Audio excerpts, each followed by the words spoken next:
Good morning students. Today in this video we will see some important topics from the chapter reproduction.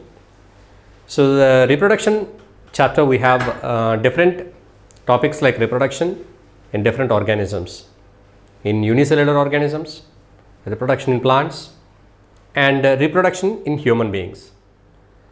So in this particular video we are going to discuss a few important topics in the form of questions and their answers discussed in detail. So first we see the reproduction in unicellular organisms and in plants, right? So the first question is, Paramecium reproduces by. Paramecium reproduces by. So Paramecium is a protozoan. It is a protozoa. It's a single celled organism. And how it reproduces, in which method it reproduces is the question, and we need to find the answer for that. Okay. So Paramecium, it can reproduce either by fission, binary fission, multiple fission or sexual reproduction, right? So these are the different methods of reproduction. In which mode of reproduction it reproduces? Paramecium reproduces by all the three means. It can reproduce by all the three means. What are the three means? Ikkada three means enti ikkada three types of reproduction: binary fission, multiple fission, sexual reproduction. Moodu kuda cheyagalugtundi depending upon the situation, depending upon the conditions, right? But it can carry out the three types of reproduction. Binary fission ante organism, it splits into two, that is binary fission. A single organism, it divides into two, it is binary fission. Binary means two, fission means division. Multiple fission, one organism splits into many, that is called multiple fission. So it can carry out the multiple fission also. And sexual reproduction, you know what is sexual reproduction? It is the fusion of male and female gametes.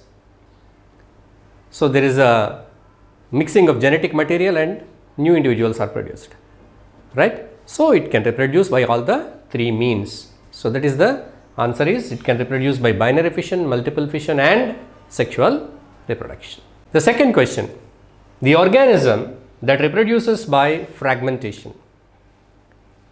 So you have to give an example of an organism which reproduces by fragmentation. Fragments means pieces, chinna chinna mukkalu. Ye organism chinna chinna mukkaluga avadam valla reproduce chestundi. You need to give an example. One example is asked here. Telusa meeku edaina example? So the answer is Spirogyra.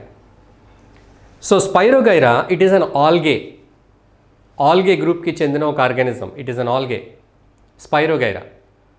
So ఈ Spirogyra fragments కింద విడిపోతే కనుక ఈ fragments అన్నీ కూడా they can grow into a new Spirogyra. So the body of the organism is, it is cut into fragments, then each fragment can grow into a new organism. This is called as fragmentation, reproduction by fragmentation. So only Spirogyra na lekapothe inka evana organisms unnaya? There are some. Molds also reproduce by that way. Molds, bread mold. So mold is a fungus. Molds are like very thin filaments, right? So mostly they are found on the stale food, spoiled food. చెడిపోయిన ఆహార పదార్థాల మీద పెరిగే బూజు, that is mold. It also reproduces by fragments.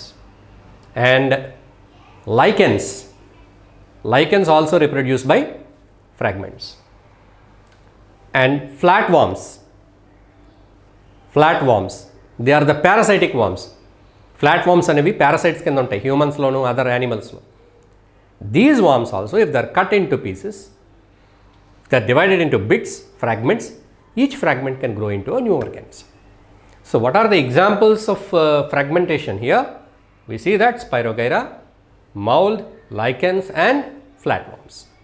So the next question, which organisms reproduce by parthenogenesis? Which organisms reproduce by parthenogenesis? So what is parthenogenesis? Parthenogenesis is a process in which seedless fruits are produced. So in some plants we see that we get seedless fruits, the fruits which do not have seeds, seedless grapes, seedless watermelon. So these are produced by a method called as parthenogenesis. In this parthenogenesis there is no fusion of male and female gamete. So without the fusion of male and female gametes, if the ovules are developed, then we get the seedless fruits. In the same way, here the question is which animals? So that means, are there any animals that reproduce without the fusion of male gamete and female gamete? Yes, there are certain animals that reproduce without the fusion of male and female gametes, right? So what is that? We have to give the examples here. That is the answer. We have to give the examples as an answer. Here we have rotifers are the best examples which carry out parthenogenesis in animals. Animals lo parthenogenesis chese organisms rotifers. What are these rotifers? Rotifers are zooplankton. We know what are zooplankton. Zooplankton means very tiny animals that live in the water. They are the very tiny animals, microscopic animals living in the water are called as zooplankton. So in this zooplankton there is a category called as rotifers, and these rotifers they carry out the parthenogenesis.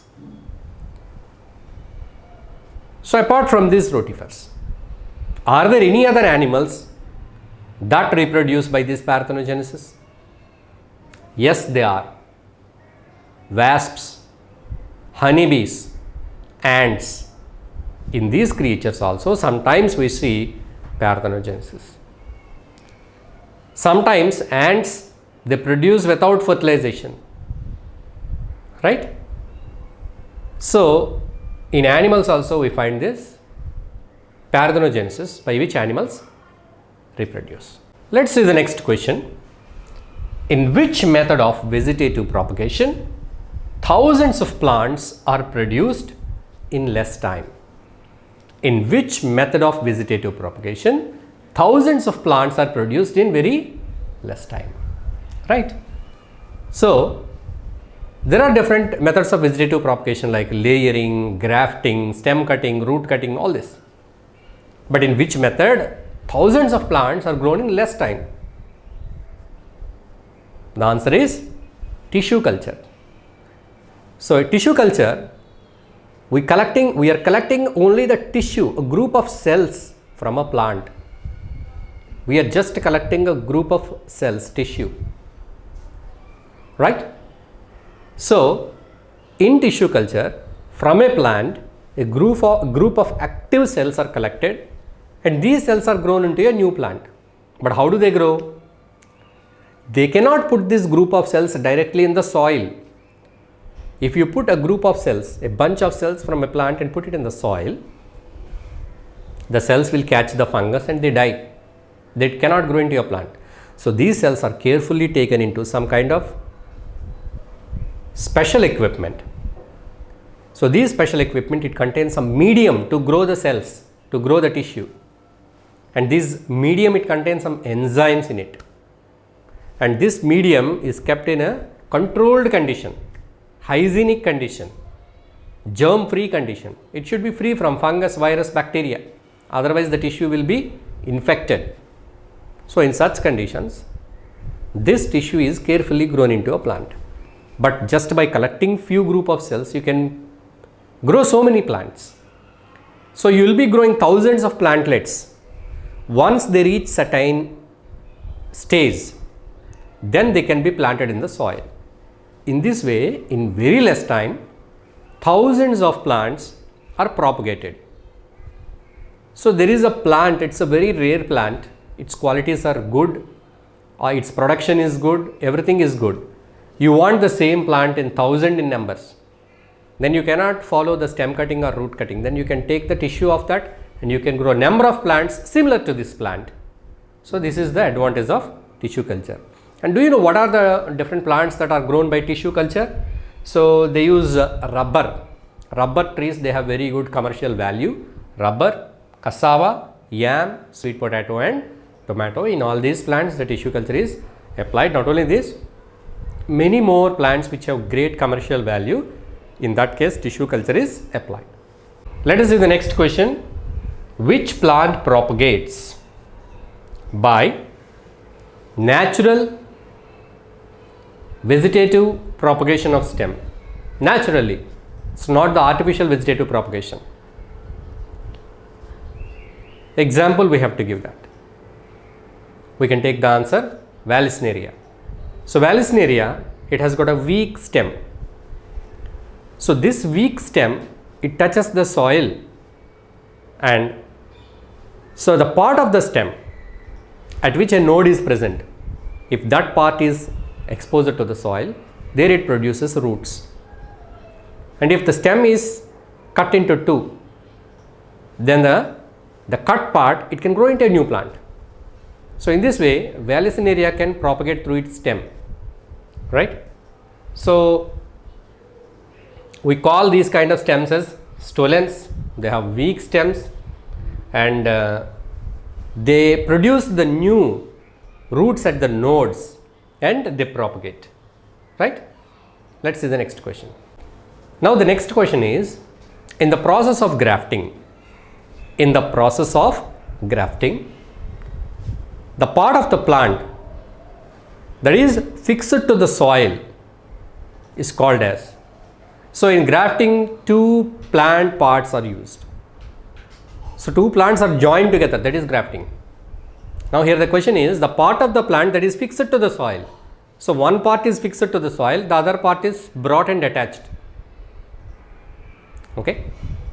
So what is the bottom part, the part that is fixed to the soil, called as? It is called as stalk. The part of the stem that is fixed to the soil is called as stalk. The part of the stem that is brought from some other place and attached, that is called as scion. Scion and stalk. So these are the 6 questions that we have discussed from the first part of that reproductive system. So we have one more question and you have to find the answer and post the answer in the comment section. So here the question is, how the jasmine plant is propagated? In which method? By which method the jasmine plant is propagated? You find this answer and write it in the comment section. So if you like the video, please like it and share it with your friends and subscribe to the channel. So we'll meet again in the next video with the remaining set of questions from reproduction.